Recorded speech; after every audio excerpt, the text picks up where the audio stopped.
Hai, selamat siang. Jumpa lagi bersama saya, Ilaria Donata. Nah, hari ini saya akan mereview tentang faktor-faktor determinan COVID-19 pada saat era new normal. Nah, faktor-faktor determinan ini kita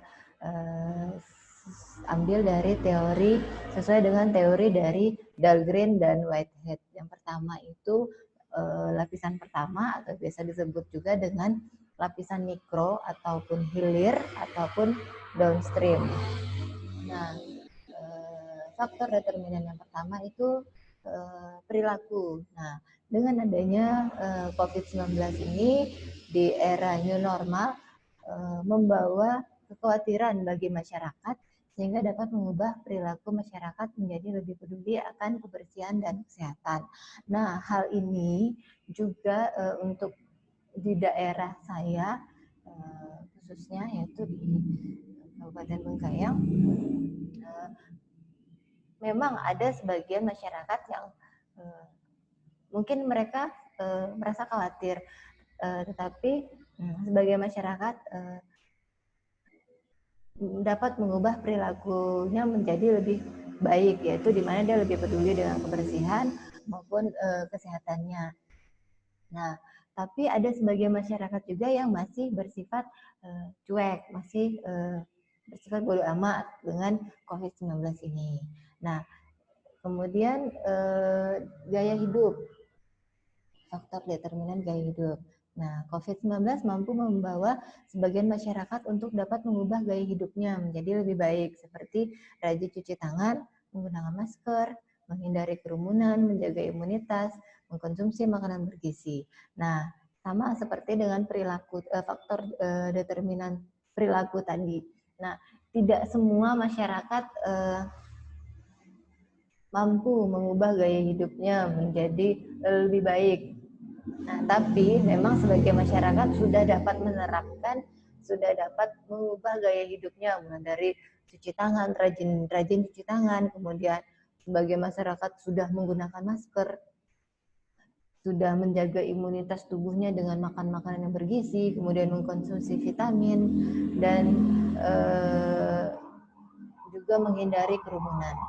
Kemudian faktor determinan yang ketiga, itu kecemasan. Jadi masyarakat merasa khawatir dengan adanya beberapa kasus yang terkonfirmasi COVID-19. Nah, di tempat saya memang sebagian masyarakat merasa khawatir dengan adanya COVID-19 ini. Nah, di masyarakat di sini misalnya ada kasus yang terkonfirmasi COVID-19 dan itu hanya mungkin orang-orang itu mungkin mereka merasa cemasnya hanya beberapa hari setelah mendengar kabar ada yang terkonfirmasi. Nah, tetapi setelah seminggu atau 2-3 hari setelah ada informasi tersebut, ya udah mereka udah lupa lagi sama COVID ini. Nah, jadi dia cuma sepertinya hanya numpang lewat aja rasa kecemasan, rasa khawatirnya itu. Nah, jadi untuk lapisan pertama ini dia ada faktor determinan perilaku, ada gaya hidup dan kecemasan, dan itu juga untuk daerah saya dia tidak semua masyarakat, jadi hanya sebagian masyarakat yang mulai sadar. Nah, sebagiannya lagi masih merasa cuek.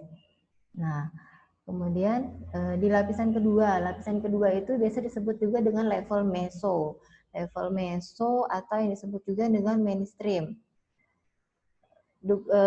Yang di level kedua ini ada beberapa faktor determinan, misalnya dukungan keluarga. Hal ini sangat membantu seseorang untuk berperilaku hidup bersih dan sehat untuk mencegah COVID-19.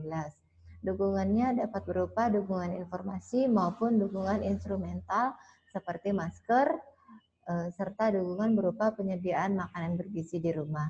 Nah, mulai dari untuk dukungan kita dapat mulai dari dukungan keluarga. Karena dari keluarga kita, kalau kita udah dapat informasi dari keluarga tentang COVID-19, otomatis kita bisa lebih percaya. Nah, kemudian dukungan lain dari keluarga itu misalnya dukungan instrumental. Instrumental itu berupa alat-alat, misalnya di keluarga kita menyediakan masker, ataupun di keluarga kita sudah menerapkan kalau ada yang batuk di rumah harus pakai masker. Nah, itu merupakan salah satu contoh dari dukungan keluarga. Nah, kemudian contoh lain misalnya penyediaan makanan yang bergizi di rumah atau multivitamin untuk orang-orang di dalam rumah itu. Nah, kemudian untuk faktor determinan yang kedua itu kerjasama lintas sektor. Nah, di era new normal semestinya lintas sektor mulai dari yang terbawah, misalnya desa, hingga kabupaten, harus maupun sampai ke pusat ya sebenarnya, harus berperan aktif untuk mengedukasi masyarakat agar dapat mematuhi protokol kesehatan. Nah, di sini lintas sektor bukan hanya dari kesehatan ya. Jadi misalnya mulai dari desa, mulai dari aparat desa, kemudian dari kepolisian, TNI maupun dari pemerintah sendiri, kecamatan hingga kabupaten harus berperan aktif, harus harus bekerja sama, harus saling bekerja sama. Nah, misalnya dengan adanya protokol kesehatan di era new normal, di mana kita udah boleh beraktivitas, kita udah boleh beraktivitas seperti biasa, tetapi dengan syarat harus sesuai dengan protokol kesehatan.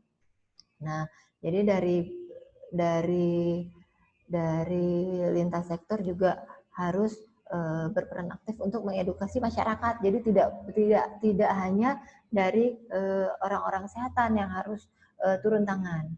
Nah, kemudian pemberdayaan masyarakat. Nah, masyarakat juga diharapkan berperan aktif di era new normal, guna mulai dari adanya posko-posko di tiap desa maupun melakukan desinfektan di tempat-tempat umum di wilayahnya.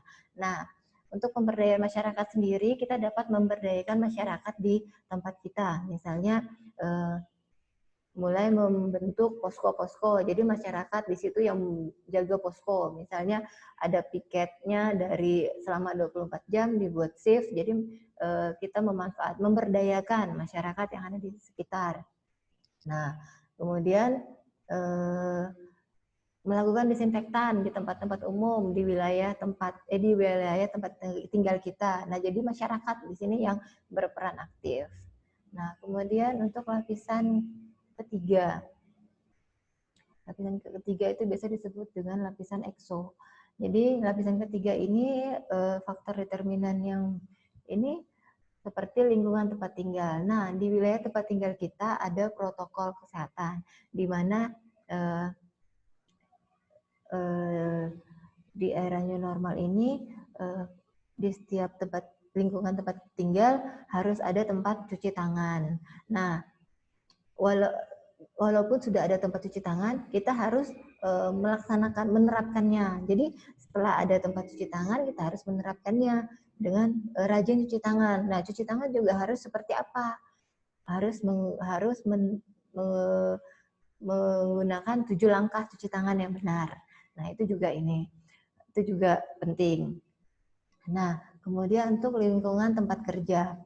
Di lingkungan tempat kerja, saat new normal, di setiap tempat kerja harus sesuai dengan protokol kesehatan. Hal ini mungkin agak sulit ya kalau untuk di tempat kerja, apalagi di daerah, karena cuma ada perusahaan-perusahaan kecil atau industri-industri rumah tangga, otomatis mereka tidak bisa melaksanakan protokol kesehatan seperti yang seharusnya. Mungkin mereka cuma bisa menyiapkan mungkin hanya masker ataupun tempat untuk cuci tangan. Nah, kemudian untuk di lingkungan sekolah. Di lingkungan sekolah juga harus menerapkan protokol kesehatan. Namun di sekolah juga agak sulit untuk diterapkan, di mana biasanya jumlah siswa di kelas itu mencapai 40 siswa dan otomatis kita tidak bisa mengatur jarak yang sesuai dengan protokol kesehatan, mengatur harus menjaga jarak 1 meter antara orang ke orangnya, antara siswa. Nah, jadi hal ini juga agak sulit untuk diterapkan di new normal karena kita, dan setelah itu untuk di luar kegiatan di kelas juga kita tidak bisa mengontrol anak-anak harus jaga jarak, apalagi untuk anak-anak SD atau TK. Nah, kemudian dapat kita lihat di lapisan keempat itu lapisan terluar atau yang disebut dengan level makro atau hulu atau upstream. Itu ada faktor determinan sosial ekonomi, di mana para pelaku ekonomi harus mematuhi protokol kesehatan yang sudah ditetapkan agar masyarakat tidak lagi cemas dan melakukan transaksi ekonomi. Nah, di lapisan terluar ini ada faktor sosial ekonomi. Jadi para pelaku ekonomi, para misalnya di pertokoan atau di mall atau di pusat perbelanjaan harus memenuhi protokol kesehatan. Nah, protokol kesehatannya seperti apa? Nah, jadi dengan adanya protokol kesehatan mulai dari kita masuk, mulai dari kita ada tempat cuci tangan, kemudian dicek suhu, kemudian sampai